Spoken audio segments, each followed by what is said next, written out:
mootiin isaanii keessaa kutee jira. Abiy Ahmed arra dubbachuu hin danda'u. Ol je'ee gorsuu hin danda'u. Ol je'ee akkana taa'achuu hin danda'u. TPLFuma Mallas Zeenaawiidhaa keessaa kun taafan faajottee wal afaan deemanii wal nyaatanii zal wal godhaa turan.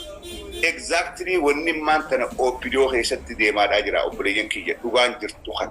OPDOon waan gootu waan dhiiftu addaa wal laalteeti wal afaan deebitee ififis wal shakkitee jara duraan salaatanii shakkanii akka if duuban deemine karaatti deebi'an wal laalanii gamaa fi gamana bitaa fi mirga duraa fi duubaan dallayni hin beekamne gooytaadhaan itti ijaaramee arraan tana haala badaa keessa jirti OPDOon. Haala badaa jirti. Murtii takkallee fudhachuu hin dandeenye. Waan takkallee godhuu hin dandeenye. Dhugaan jirtu tan. Arra jarree naftanyaadhaa jaalannus jibbinus Abiy karaa gabaabsee karaa tolchii beeta mangistii Minilikirraa hanga gaditti if jaaranii wallaalaa fi beekaan isaanii wajjin tarkaanfachaadhaa jira. Arra warri ala kanaa Jawaar abaaraa ture xiqqeessaa ture nagayaani akka biyya kophatti dhaqanii Baardaarii fi Gondaritti ayyaana kabajanii mareetanii waan godhuu qaban irratti waliif galanii nagaan Ameerikaa fi jidduu deemaadhaa jira. Walakkeessa biyyaa Finfinneedhaa fi Baardaarii nagayaan caasaa akka gaariitti ijaaratanii akka hin diigamnetti qopheessanii taa'aa jira. Garuu akka uummanni Oromoodhaa hin qophooyin akka uummanni Oromoodhaan jaaramne hajaaramillee OPDOon diiguudhaaf halkanii fi guyyaa irratti dalagaadhaa turte. Laala hangam takka gowwaa OPDO. Hangam takka gowwaadhaa, hangam takka fageessitee yaaduu hin dandeenye, hangam takka OPDOon uummata Oromoodhaa miitee if laala. Ka if jaare. Oromoo if jaarte diigaadhaa turte. Qeeroo jala deemtee qawweedhaan tumaadhaa turte. Arraan tana Oromiyaa keessa manni barnootaa mana hidhaati beekadha. Warreen amata guutuu haasawaa ture. Manni hidhaadhaa guutamee manni barnootaa high schoolii fi middle schooliin mana hidhaadhaa ta'e sun ammallee beekadhaa gadi hin dhiifamne akkasumatti qeeroo fi qarreen hidhaa keessaa rakkachaadhaa jira. OPDOon nama siiti hidhaa turte. Nama siiti jeesaa turte. Garuu jarri Amaaraa nama isaanii ijaaraadhaa turan fannoo hidhachiisaadhaa jabeessaadhaa turan milishaa naannoo Amaaraa hamileetti godheeti itti hidhanii jabeessaadhaa turan. Waan lama faallaa. Gaafa OPDOon nama fi fixaa turte Amaarri nama fi ijaaraa turte. Gaafa OPDOon nama fi irraa hiikkachiisaadhaa turte Amaarri nama fi hidhachiisaadhaa turte. Finish your face. Order kan jaani. Order kan jaani. Why you say about order? Why you talk about order? Kuluma hii ni yafana same. It's my brother. It's my brother. Don't say like that. No, it's my brother. It's my brother. So don't say like that, okay? OPDOon kana hunda amata sadee nuti iyyaadhaa turre kana nu aparti hinaaftota nuti hinaaftan warra dheebuu aangoodhaa baratan jedhu people you talking for you. Hey, yaa warra dheebuu aangoo qabu nun jedhu. if you am not here now, we are kuluma too much this guy for you. So Kuluma now. Next time you come and think about this. Arraho nuti maal jechuun qabna OPDOon amma sadeen kana nu abaartee Peli lenda bai kuluma ine peli le sing. arra nuti maal jechuun qabna.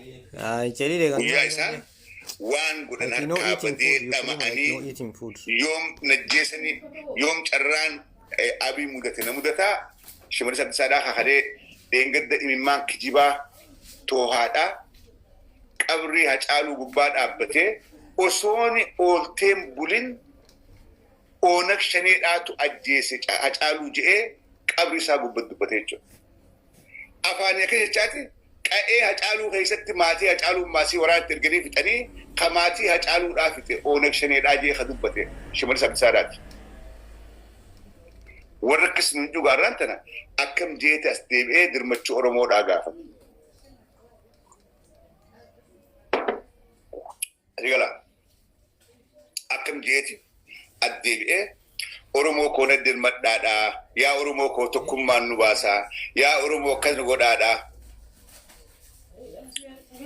Ani akka nama tokkotti wanni isin gorsu OPDO wanni isin gorsu isin biyyaa fi sintaatan ummataa fi sintaatan mataa keessanii fi sintaatan wanni gootan waa takka illee beektan kararraa maqaadhaa hidhamtoota warra ifirraa sodaattanii ifirraa shakkitanii siyaasaadhaaf jecha hiitan kana Jawaar Mohaammed irraa eegalaati hogganoota ABO'dhaa gadhiisaadhaa duraa kararraa maqaa jarri sun istiraatejii jara kanatti cabsu ni qabu.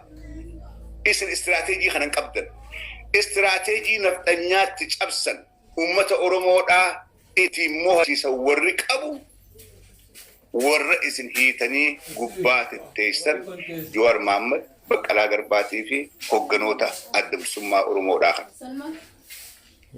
Warri furmaata waan kana hundaa qabu. Warri tooftaadhaan deemuu danda'u. Warri maasii ummata Oromoodhaa biratti dhagayama qabu hogganoota isin hiitanii gubbaa teessan kana. Ummanni Oromoodhaa waan isaan jaan dhagaa malee waan isin jettan isin dhagaadhaan jiru.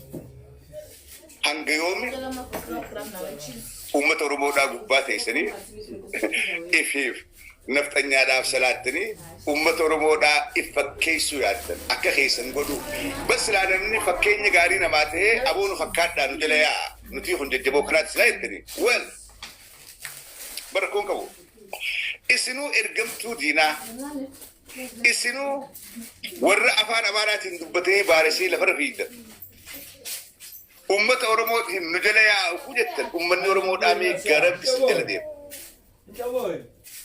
mee garab isin jala deemu isin jala deemeeti naftanyaaf salaata isin jala deemeeti lakkii nuti haruma isaa ayyaanaa je'ee sirna minilik duuba deebisa waan hin fakkaatu kanaafuu dawaan qorichi rakkammaan tana isin keessa buutanii kanaa qorichi dawaan rakkoo ammaan tana keessa jirtan kana kiniin keessan marfeen teessan isin wal aantu qaallittiidha jirtii jechuudha. Hayyoonni Oromoodhaa warreen qabsoo Oromoodhaa beeku warreen madaa ummata Oromoodhaa beeku warreen ummata Oromoodhaa kana wal aanuu danda'u qaallittii keessa jira. Isinii miti. Isin diina moo hundandeessan mootaniitis hin beektan. Isin warra moohamee garaadhaaf harka kennee umrii teessan guutuu jiraate OPDO. Isin warra moohamee garaadhaaf harka kennee umrii teessan guutuu jiraachaadhaa jiru. Ummanni Oromoodhaa kana tolchee beekaa jechuudha. Ummanni Oromoodhaa kana akka gaarii tolchee beeka. Kanaafuu warra hidhaa jiru san gadhiisaadha. Warra hidhaa jiru san baasaadha. Isaantu dawaa yookaan wal aansa dhukkubammaan ta'e isin keessa buutanii kana isaaniitu beeka. Isaan san gadhiisaa. Waardiyaa godhaadhaaf, tika godhaadhaaf, isin duubarraan taa'aadhaa, icciitii jedhutti jirtan beektan itti himaa. Aboo haala kanaa keessa seennee jirra. Rakkoo kanaa keessa jirra. Akkam nu gootan akkamitti keessaa bahuu dandeenya nuti uummata kanallee uummata Oromollee khasaaraa keessa galchinee jirra. Khasaaraa keessaan baasee galchee jira. Gurbaan nuti jalaanus qawweedhaan dhoonii bakka jiru hin garru. Waan qabnu maaltu nu malaa jaati Jawaar Mohaammed Gabbaasaa hidhaadha. Jawaar akkamtu malaa Abdii Raggaasaa obboleessa koo halee jarjareessi hiine argaa rakkoo keessa buune maaltu nuuf malaa ja'aadhaati mala gaafadha.